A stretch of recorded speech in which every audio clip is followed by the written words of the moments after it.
Now, let's write the section driver.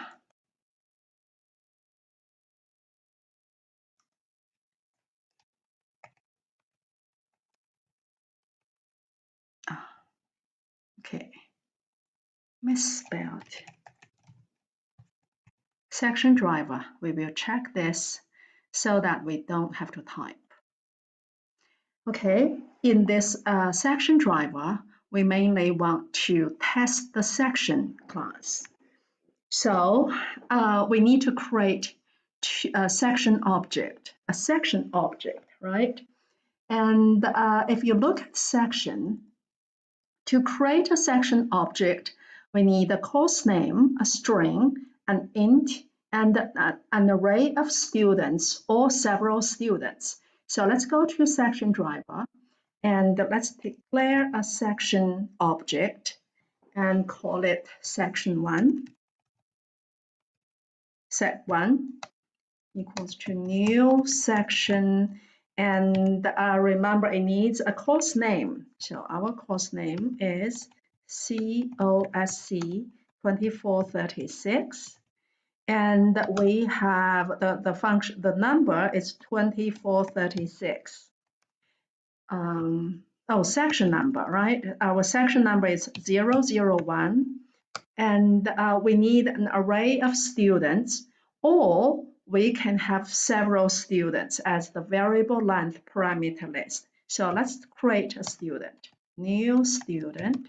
And remember, student, if you need to create a student, you need a name and an age. So new student, the name is Andy, age 23. Okay, let's do another one. New student, name is Sally, field, and the age is 24. Okay, let's do another one.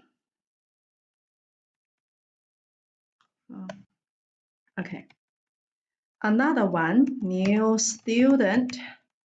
This time the name is Jennifer.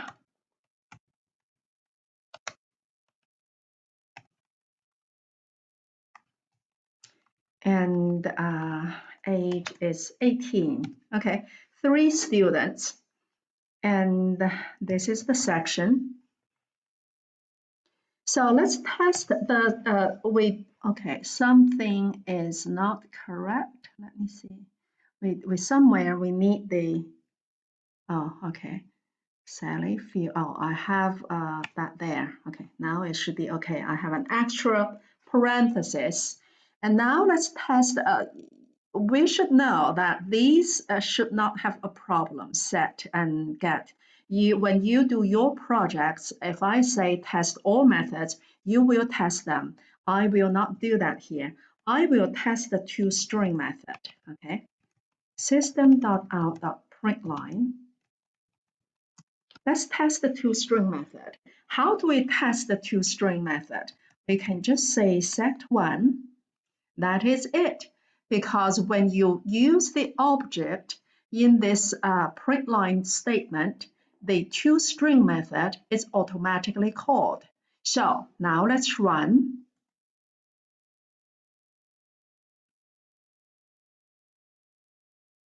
Okay, here, this is my output, right? Okay, so this is the output.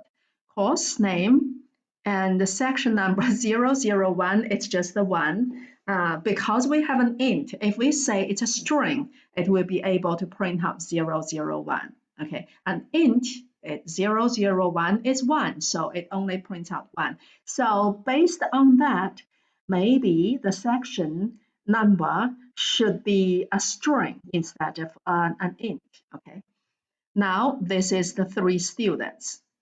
So obviously the toString method works. Now another thing I want to test is we want to get student from sect1 and change his name or age. In order to do that, we really have to add a method in the section class because we need to be able to get an individual student from this section. Okay, so suppose I want to change Andy's age. Right now, there is no way I can do it, right? So what we need to do is we go to section, add a method called, let's say, what should we add it? Call it public student get individual student or get student. Okay, so if you want to get a student, you can have different ways. You can have a name and then you do a search and then you find the student. Remember we did linear search, right? You can give me an index and I will return the student. So let's do that, okay? Give me an index because it's an array, right? So int index, and then I will return a section, the student at that index. This will give you the student in that position, okay? So we added this method, okay? We added this method. Now let's go to SectionDriver.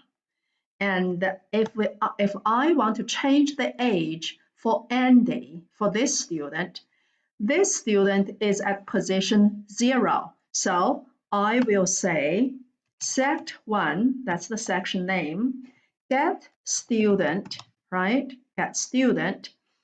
And which student do I want? I want the student at position 0. I get that student, and then I want to set his age to 18, right? So we use this object to get the individual student at that position and then set his age to that. Let's run. And to run that, we can just print this out again so that you can see the difference. Okay.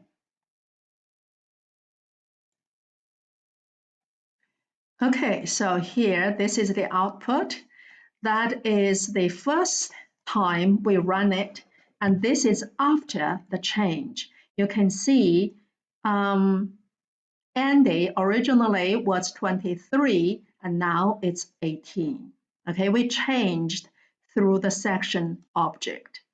Another thing we can do is we can change all the names of the student of this section to a certain name, or change all the students' age to a certain age. But before we do that, I want to just give you another way to let's do this. Okay, student array. Let's call it student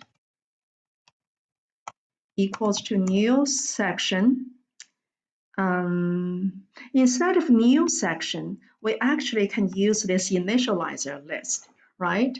And we can have several students. I'm going to copy this so that I do not have to type all the new students. Let's call this Bob. Call this Jennifer Aniston. And call this Aaron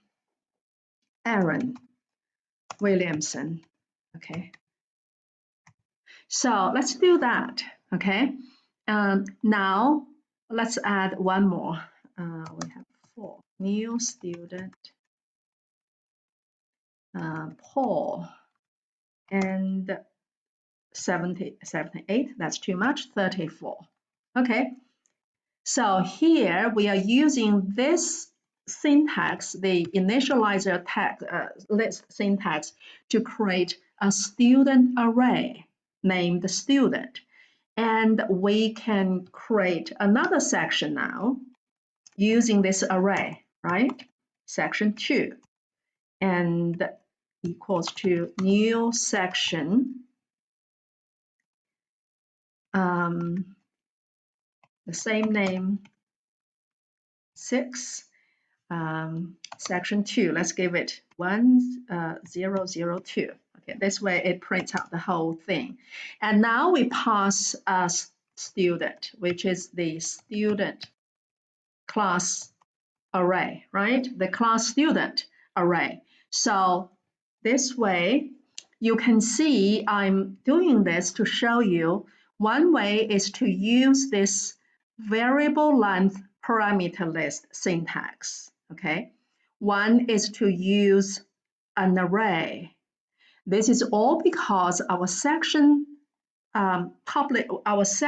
constructor accepts a variable length parameter list. Remember, it's treated as an array. So you can pass several students, different number of students. You can also pass a student array. And here I'm testing both of them, both ways. One is the variable length parameter list. One is a student array, okay? So it should be the same. You can just do that. And let's print out set2. Okay, let's print out.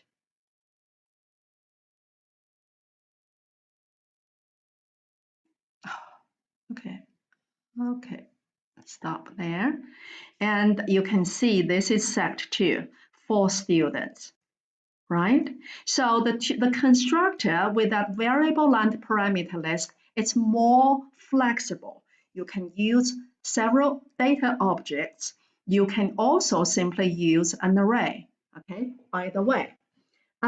So now, if I want to set all students to a default name, okay, and to a default age, this is what I can do.